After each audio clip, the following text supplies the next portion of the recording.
बिस्मिल्लाहिर्रहमानिर्रहीम। I am doctor Akhtar working as chest and medical specialist in Burewala and Chichawatni. सीने में दर्द के बारे में बहुत ज़्यादा क्वेश्चन किया जाता है। यूजली पेशेंट कमेंट्स में भी पूछते हैं, आमतौर पर पेशेंट क्लिनिक में भी पूछते हैं। और वैसे भी ये बड़ा एक इम्पॉर्टेंट टॉपिक है जिसके बारे में डिटेल में एक आम आदमी को बताना चाहिए, स्पेशली वो लोग जिनको सीने का कोई भी प्रॉब्लम पहले रह चुका है या अभी उनको किसी किस्म का कोई मसला फेस कर रहे हैं। तो इसमें हमारा टॉपिक ऑफ डिस्कशन है सीने में दर्द और उसका इलाज, और ये इस सिलसिले की पहली वीडियो है। इसमें मैं कोशिश करूंगा कि एक सीरीज़ में आपको बताऊं ताकि एक आम आदमी को एक बेसिक लेवल पे इस प्रॉब्लम के बारे में अंडरस्टैंडिंग हो सके। सबसे पहले तो मैं दर्द या पेन के बारे में एक थोड़ा सा आपको एक्सप्लेन करना चाहूँगा कि दर्द या पेन क्या होता है। पेन या दर्द होता है, इसको इंग्लिश में हम कहते हैं कि एक एक्सपीरियंस है जो सेंसरी हो सकता है या इमोशनल हो सकता है।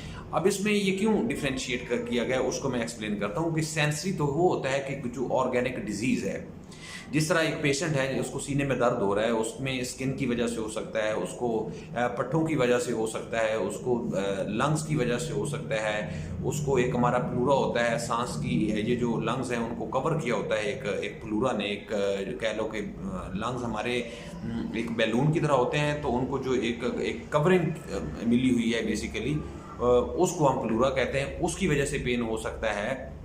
या खुद छाती में कोई मसला हो सकता है, पसलियों में कोई मसला हो सकता है, बेसिकली कोई प्रॉब्लम है, कोई बीमारी है, कोई डिजीज़ है, उसकी वजह से जो आपको सेंसेशंस जा रही हैं दिमाग की तरफ और आप एक परसीव कर रहे हैं पेन, इसको हम ऑर्गेनिक डिजीज़ कहते हैं। और ये एक सेंसरी पेन होता है और इसका प्रॉपर इलाज होता है और किया जाना चाहिए।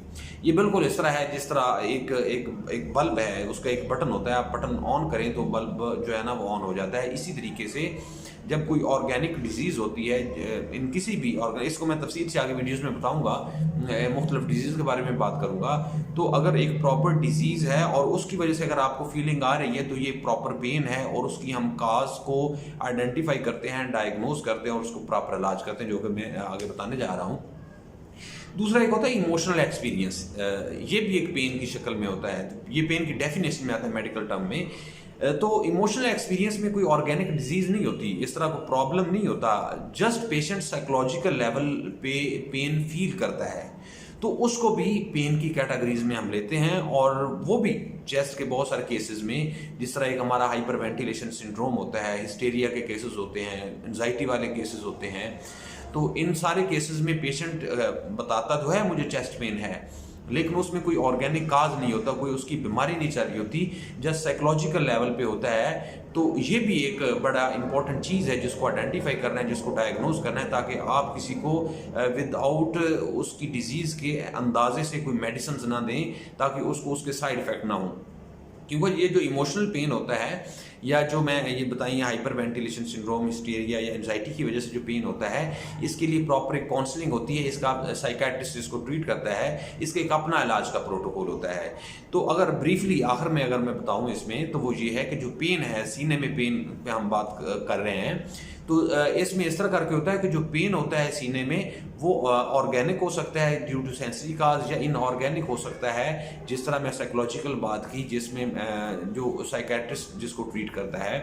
तो अगर आपको कोई पेन का मसला है तो आपने फर्दर वीडियोस आप देखें, उसमें मैं तफसील से इस पे बात करूंगा। जो ऑर्गेनिक काज हैं और जो साइकोलॉजिकल काज हैं, उसके लिए कोई ऑर्गेनिक डिजीज़ नहीं होती, उस वजह से जस्ट परसेप्शन होती है किसी भी वजह से, किसी एंजाइटी की वजह से, वो फिर साइकेट्रिस्ट ट्रीट करता है।